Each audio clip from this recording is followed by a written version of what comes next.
اهلا اهلا اهلا ومرحبا. رجعنا لكم ايه بقى؟ بكوبايه الشاي تاني، بس المره دي في الترم التاني. هنشرح مع بعض النهارده بدايه الترم التاني للصف التاني الاعدادي. وطالما داخل لك بكوبايه الشاي هتبقى حصه فل ان شاء الله. ركز تعالى بقى معايا كده يا باشا. هناخد ايه النهارده مع بعض يا مستر؟ هناخد الزراعه في وطننا العربي. حضرتك يا باشا في الترم الاول اتكلمنا فيه عن الوطن العربي، خدت الموقع والمساحه، عرفت مساحه الوطن العربي قد ايه، الدول الموجوده في الجناح الاسيوي، الدول الموجوده في الجناح الافريقي. فدي كلها معلومات المفروض متوفره عند حضرتك. بنبدا في الترم الثاني نفتح الخريطه ونخش في عمق الوطن العربي بشكل اكبر، ونتكلم النهارده عن الزراعه في الوطن العربي. الزراعه فين؟ في الوطن العربي. هنتكلم درس شيق جدا، درس جميل. بس قبل ما نخش في الموضوع خليني اقول لك على كام حاجه كده لازم حضرتك تكون ملم بيها. خلينا ندي المثال على المصري القديم. المصري القديم يا باشا قبل ما الحضاره المصريه تكون موجوده وقبل ما التاريخ اللي حضرتك بتذاكره يكون موجود، كان اللي بيحصل المصري كان عايش على هضبه. ده الكلام اللي انت خدته في اولى اعدادي. كان يطلع على الهضبه، ينط على الهضبه الثانيه، الدنيا تشتي هنا، يقعد عشان الميه، يصطاد الحيوانات ويبدا ياكل فيها. فدي كانت حياه المصري القديم. لحد ما ربنا هداه وحصل جفاف على الهضبه، المصري بدا ينزل على ارض الواقع لحد ما وصل لعند وادي النيل. راح عند وادي النيل، شاف النيل، قال اه ده جميل. شاف التربه اللي جنب النيل، بدا يحط فيها بذور ويستناها تنبت، بدا يحط فيها بذور ويستناها تطلع، لحد لما لقى نفسه هيستنى كتير قام جاي بني بيت جنب البذره اللي هو حاططها، لحد ما طلعت وبقت شجره كبيره. مثلا خلينا نقول شجره تفاح. بدا يطلع ياخد التفاح وياكل. الموضوع عجبه، بدا يزرع موز، بدا يزرع بطاطس، بدا يزرع حاجات كتير. فمن هنا قامت حرفه الزراعه وقامت الحضاره المصريه القديمه. ليه؟ لان انا مثلا مستر احمد رحت وبنيت البيت وقعدت جنب الزرع، حضرتك شفتني وعمال تنط على الهضبه فقلت لا الحياه دي مستقره اكتر، فنزلت قعدت جنبي بنيت بيتك وعملت هكذا. وكذا واحد شافنا، بدانا نجمع قريه، كبرت بدات تبقى مدينه، كبرت بدات تبقى محافظه. تمام؟ ومن هنا قامت العلاقات الإنسانية وقامت الحضارة المصرية القديمة. والزراعة كانت هي سبب استقرار المصري القديم على ضفاف وادي النيل، لأنه هو كان بيزرع. ومن هنا قامت الحضارة. طيب الحضارة قامت في مصر بس بهذه الطريقة؟ قال لك لا. امال فين يا مستر؟ قال لك برضك في العراق، لان العراق فيها نهرين دجله والفرات. فيها نهرين ايه؟ دجله والفرات. يعني من الاخر يا مستر الزراعه ساعدت على قيام الحضارات القديمه والعريقه زي الحضاره المصريه القديمه وحضاره بلاد الرافدين اللي هم النهرين، او حضاره بلاد العراق. طيب كده احنا ايه؟ خدنا نبذه مختصره عن اللي حصل. طيب يا باشا، ربنا كان واهب الوطن العربي كله موارد طبيعية لقيام الزراعة. يعني احنا عندنا نعم كتير ربنا أنعمها علينا ساعدت على قيام حرفة الزراعة. تعال نبص مع بعض كده هي ايه الموارد الطبيعية. هنتكلم عن الموارد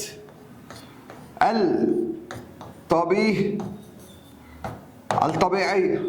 هنتكلم عن الموارد الطبيعية، حاجات ربنا مديها لك عشان حرفة الزراعة تقوم. زي قال لك يا باشا عندك مثلا مياه عذبة. المياه العذبة دي اللي هي المياه اللي احنا بنشربها، انما المياه المالحة دي بتاعت البحر، انت ما ينفعش تشربها وما ينفعش تزرع بيها. تمام؟ قال لك يا باشا زي التربة الخصبة. هو لولا التربه اللي ربنا مديها لك كنت انت هتزرع في ايه؟ ما كنتش تلاقي حاجه تزرع فيها. قال لك يا باشا ميه عذبه وتربه خصبه. ايه كمان يا مستر؟ قال لك المناخ المتنوع. المناخ المتنوع اللي هو مثلا خلينا ندي المثال على مصر. مصر تلاقيها مره حر جدا جدا جدا وكلنا نروح اسكندريه مثلا او راس البر ونبلبط في البحر، او تلاقيها شتاء جدا جدا زي الجو اللي انت شايفه، لابسين برقبه وجواكت عشان الجو ساقع. فالمناخ المتنوع ده ساعد على ايه يا مستر؟ ساعد على تنوع المحاصيل. يبقى تاني لو جيت ابص هنا مثلا في الكتاب هتقول لي يا مستر العوامل التي ادت على قيام حرفه الزراعه، هقول لك هم منقسمين الى عاملين، عامل طبيعي وعامل بشري. عامل طبيعي وعامل بشري. طيب يا مستر العوامل الطبيعيه زي ايه؟ قلت لك هنا اهي، عندك ميه عذبه، عندك تربه خصبه، عندك مناخ متنوع. طيب هنتكلم عن حاجة حاجة في العوامل الطبيعية الأول وبعد كده ننتقل إلى العوامل البشرية. خلينا نتكلم أول حاجة عن المياه العذبة. بص هنا معايا كده في الكتاب، قال لك يا باشا مصادر المياه العذبة في الوطن العربي، يعني المياه بتاعت الشرب دي بتجيلنا ازاي؟ عن طريق 3 حاجات. إما المطر، لأن المطر ميته عذبة ودي من نعم ربنا علينا، أو الأنهار، نهر النيل مثلا ونهر دجلة والفرات، او الميه الجوفيه. ايه هي الميه الجوفيه؟ قال لك دي زي الابار والعيون اللي بتبقى موجوده في الصحراء. طيب معلومه ليك انت بقى مش موجوده عندك في المنهج، تعالى كده زوم وركز معايا. يعني ايه ابار ويعني عيون؟ الابار دي اللي احنا بنحفر بنفسنا تحت، تمام، زي الترمبه كده عشان نوصل للميه تحت الارض. العيون بيكون ربنا انعم عليك يا باشا والفتحه اللي في الارض الميه طلعت لفوق لوحدها. دي معلومه ليك، ارجع بقى بالزوم ونخش في الدرس تاني. طيب عرفنا مصادر المياه العذبه. قلت لي يا مستر عندي الامطار، عندي المسطحات المائيه زي الانهار والبحيرات، عندي المياه الجوفيه زي الابار والعيون. ده بالنسبه للموارد الطبيعيه اللي ربنا مديها لنا لقيام الزراعه. حاجه اساسيه طبعا، تمام، حاجه اساسيه. لو المياه العذبه دي مش موجوده او ربنا ما ادهالناش هنقوم الزراعه ازاي؟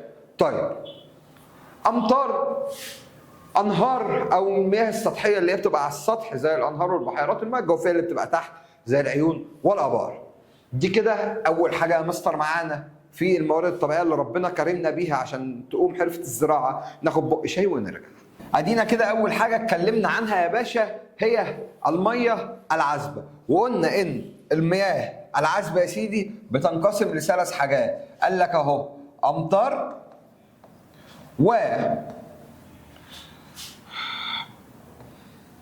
مسطحات مائية اللي هي الأنهار أو البحيرات، الحاجات اللي على الوش، وآخر حاجة يا باشا هي إيه؟ مياه جوفية. طيب تعالى نرجع تاني للكتاب. قال لك يا باشا دي أول حاجة في الموارد الطبيعية. تاني حاجة معانا حاجة اسمها التربة. حاجة اسمها إيه؟ التربة. التربة يا مستر ده عامل أساسي، عامل أساسي يعني للزراعة طبعا. ليه؟ ما هو أنت معلش أصل أنت من غير التربة هتزرع في إيه؟ هتحط البذرة في إيه؟ فربنا كرمك برضك بتربة خصبة على أشكال السهول الفيضية. السهول الفيضية دي السهول المتكونة على جانبي نهر النيل. السهول الفيضية دي اللي بيبقى فيها التربة الخصبة اللي أنت بتقدر تزرع فيها. فقال لك ربنا كرمك بتربه خصبه تقدر تزرع فيها في اي وقت، وكرمك بالميه والبذور، تحط البذره تكب الميه في تربه خصبه تطلع لك شجره. طيب السهول الفيضيه او التربه الخصبه دي موجوده فين يا مستر؟ ايه اكتر حاجات موجوده فيهم في الدول العربيه؟ قال لك بص يا سيدي، هي التربه الخصبه او السهول الفيضيه مش بتوجد في حته غير على جانبي الانهار. يعني التربه السهول الفيضيه مش بتوجد غير فين؟ على جانبي الانهار. طيب زي طبعا نهر النيل رقم 1 اللي موجود في مصر وجمهورية السودان. موجود في مصر وفين؟ وجمهورية السودان. رقم 2 العراق، نهري دجلة والفرات. نهري دجلة والفرات اهو في العراق. رقم 3 نهري جوبة وشبيلي في الصومال. دول بقى اللي انت ما كنتش تعرفه. يبقى تاني مصادر التربة الخصبة او السهول الفيضية بتوجد فين؟ قال لك في 3 اماكن. نهر النيل اللي بيمر في مصر. كلاب بتتخانق بس ثواني. طيب نكمل عشان هم شكلهم مش هيسكتوا. قال لك يا باشا التربه الخصبه موجوده فين؟ اول حاجه عندك حاجتين انت عارفهم، نهر النيل اللي موجود في مصر والسودان، ونهري دجله والفرات في العراق. الجديد بقى عليك نهري جوبه وشبيلي في الصومال. ده بالنسبه للتربه وبالنسبه للامطار، ودول اول مولودين من الموارد الطبيعيه اللي ربنا مدهم لك عشان حرفه او قيام حرفه الزراعه. طيب نبص تاني على السبوره مع بعض. نرجع اهو، خلينا نحرك الكلام الجميل ده. اول حاجه اتكلمنا عنها الميه العذبه، وقلنا مواردها ايه؟ بتجيلنا منين الميه العذبه اللي احنا بنزرع بيها يا مستر؟ قلت لك امطار مسطحات مائيه ومياه جوفيه. طيب التربه قلت لك بتوجد في 3 اماكن، ركز معايا. اول حاجه نهر النيل. قلت لي يا مستر ده بيمر فين نهر النيل ده؟ قلت لك هقول لك اهو يا قلب المستر، نطخن القلم بس. ده بيمر يا سيدي في مصر اهو، وبيمر فيه السودان. طيب بعد نهر النيل قلت لك في نهري اهو، دجله والفرات. دمت فين يا مستر؟ قلت لك دول في العراق. قلت لك ايه قلت لي ايه الجداد عليا يا مستر؟ قلت لك هقول لك الجداد عليك اهو. قلت لك الجداد عندك نهري جوبه واشبيلي، ودول موجودين فين يا مستر؟ قلت لك موجودين في الصومال. طيب خلصنا اول موردين، تعال نخش على المورد الثالث اللي هو المناخ. ركز معايا يا باشا. الدنيا عندك في الوطن العربي لو الجو سقع بس او الجو صيف بس، فانت كنت هتزرع محاصيل زراعيه معينه مش هتقدر تزرع غيرها. طيب ايه المشكله يا مستر؟ المشكله هنا يا حبيبي ان لو الدنيا ساقعه فاحنا كلنا يبقى عندنا نفس الفاكهه، لو الدنيا حر عندنا فاحنا هنبقى كلنا عندنا نفس الحر. لكن مناخ الوطن العربي، احنا هنا مش بنتكلم عن مصر، احنا بنتكلم عن الوطن العربي ككل. لكن مناخ الوطن العربي يا حبيب قلبي مناخ متنوع، في دوله تلاقيها حر جدا، في دوله تلاقيها متوسطه الحراره، في دوله تلاقيها ساقعه جدا وعندهم تلج. فالمناخ بتاع الوطن العربي مناخ متنوع. ده ادى الى ايه؟ أدى إلى تنوع المحاصيل الزراعية. محاصيلك الزراعية بقت محاصيل متنوعة. يعني إيه؟ يعني أنا مثلا مصر عندي جوافة مثلا دلوقتي، الدولة اللي جنبي عندها برتقان، فأنا أقول لها خدي جوافة وأنا أديكي برتقان، فبنحقق إيه كده؟ قال لك بنحقق تبادل، بدلنا مع بعض وتكامل، كملنا بعض، بقى عندنا إحنا الاتنين كل حاجة. قال لك أهو المناخ في الوطن العربي يتميز الوطن العربي بتنوع المناخ. يجي لك سؤال مهم هنا جدا يقول لك ما النتائج المترتبه على تنوع مناخ الوطن العربي؟ هتقول له ادى الى انتاج محاصيل متنوعه، محاصيل متجدده، وتحقيق التبادل زي ما قلت لك والتكامل بين الدول العربيه في المحاصيل الزراعيه، في المحاصيل ايه؟ الزراعيه. وبكده خلص معانا العوامل الطبيعيه اللي ربنا اداها لك عشان تقوم عليها حرفه الزراعه. تعال نخش على العوامل البشريه. طيب يا باشا البلد، خلينا نكمل مع بعض العوامل الطبيعيه، وعرفنا ان ربنا مدينا شويه 3 حاجات عشان نقدر الزراعه تقوم عليها. طب العوامل البشريه بقى، احنا محتاجين ايه في العوامل البشريه يا مستر؟ قال لك رقم 1 الايدي العامله. لازم حد يشتغل في الزراعه، ما هي البذره مش هترمي نفسها وتسقي نفسها وتحصد نفسها، عايز ايد عامله، وتكون ايد عامله ماهره وعلى كفاءه عاليه عشان تقدر تظبط لك الارض. رقم 2 قال لك رقم 2 انت محتاج رؤوس اموال. الزراعه بتحتاج فلوس كتير جدا. ليه؟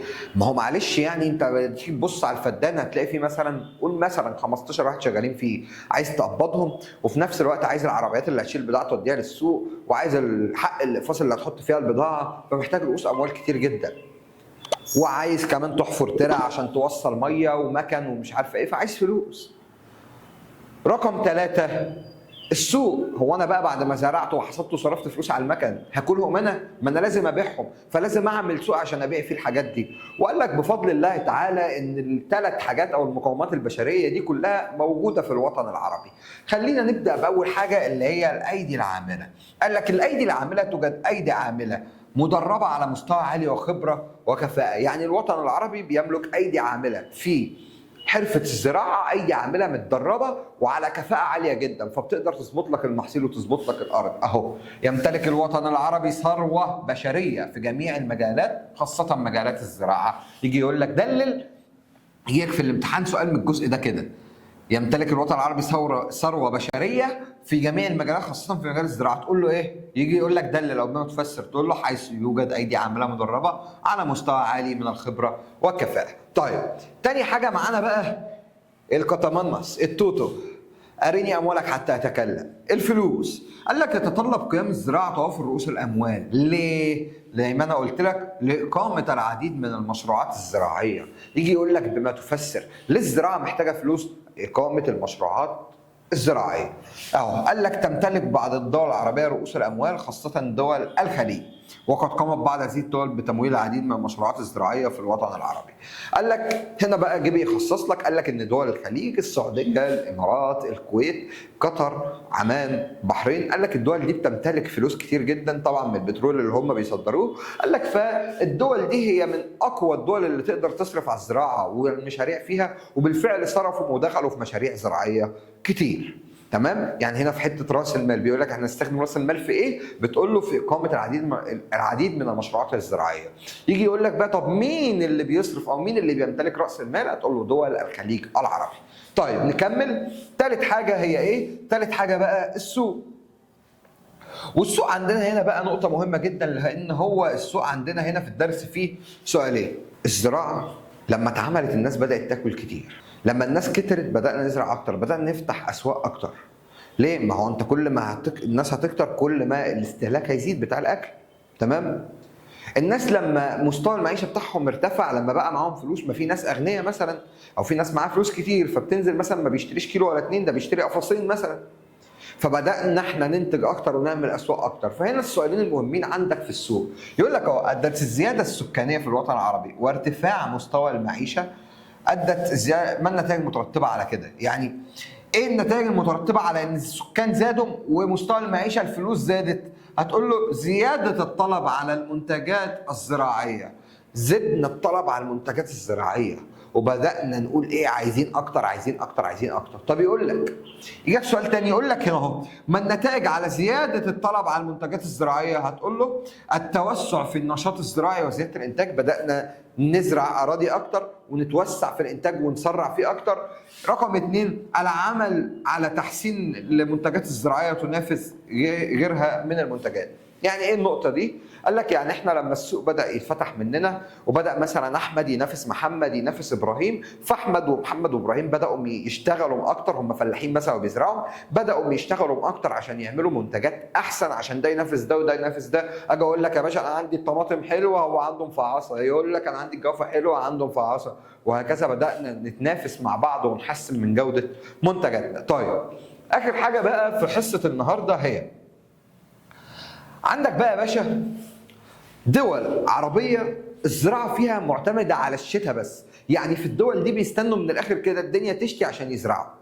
وعندك دول ربنا كرمها بأنهار بتعتمد على النهر بتاعها عشان تزرع، ودي الدول الأكثر استقرارا يعني في الزراعة. وعندك بقى في مناطق تانية بتعتمد فيها على المياه الجوفية. تعال نتكلم عن أول نوع اللي بيعتمد على مياه الأمطار. إيه الدول اللي بتعتمد على مياه الأمطار يا مستر في قيام حرفة الزراعة؟ يعني دول الزراعة فيها قايمة على الشتاء بس. قال لك عندك مثلا دولة زي دولة اليمن، اليمن بيستنوا الدنيا تشتي عشان الزرع يطلع ويبدأوا يزرعوا. عندك في جنوب الصومال، هتقول لي يا مستر الصومال فيها نهرين، هقول لك ما النهرين ناحية الشمال فوق، في الجنوب بقى مفيش. تمام؟ فبيعتمدوا على مياه الأمطار. عندك جنوب دولة موريتانيا، جنوب دولة موريتانيا برضو بيعتمدوا على مياه الأمطار. فقال لك أهو، قال لك بص يا باشا مناطق تعتمد على مياه الامطار في الشتاء، الاجزاء الشماليه من الوطن العربي. تعال نبص كده الاجزاء الشماليه اللي هي متلونه بالاخضر قدامنا ده، كل الاجزاء الشماليه من الوطن العربي ده اهي، كل ده بتعتمد الزراعه فيه على مياه الامطار. طيب زي اهو قال لك زي عندك اليمن زي ما انا قلت لك، جنوب الصومال وجنوب موريتانيا. طيب اللي بتعتمد بقى على الري من الانهار دي سهله خالص ومش محتاجه اقولها لك اصلا، لان انت عارف مفيش اصلا عندك غير نهر النيل اللي بيوجد في مصر والسودان، ونهر اي دجله والفرات دمت اللي موجودين في العراق، وده همت اللي كاتبهم لك اصلا واللي انا قايلهم لك في اول الدرس، وجوبا وشبيلي في الصومال. طيب الميه الجوفيه بقى، الميه الجوفيه هنا هو مش ملففك في الوطن العربي، هو قال لك بص يا باشا تنتشر في المناطق الصحراويه، اي صحراء في الوطن العربي بيزرعوا فيها بالميه الجوفيه، اصلا يجيبوا نهر منين؟ تمام؟ فاي صحراء في الوطن العربي الزراعه معتمده فيها على ايه؟ على المياه الجوفيه، زي الواحات او الواحتين الداخله والخارجه اللي موجودين في مصر. وبكده يا حبايبي نكون خلصنا شرح الجزء الاول من درس الزراعه في الوطن العربي. الجزء الثاني جزء مهم جدا، وبعد كده هننزل فيديو التطبيق. اتمنى تكون استفدت من الفيديو، لو شايف ان الفيديو مفيد وهيفيد غيرك شيره ليه، اشترك في القناه وفعل زر التنبيهات عشان الجزء الثاني ما ينزل تشوفه. كان معكم مستر احمد السيد، سلام.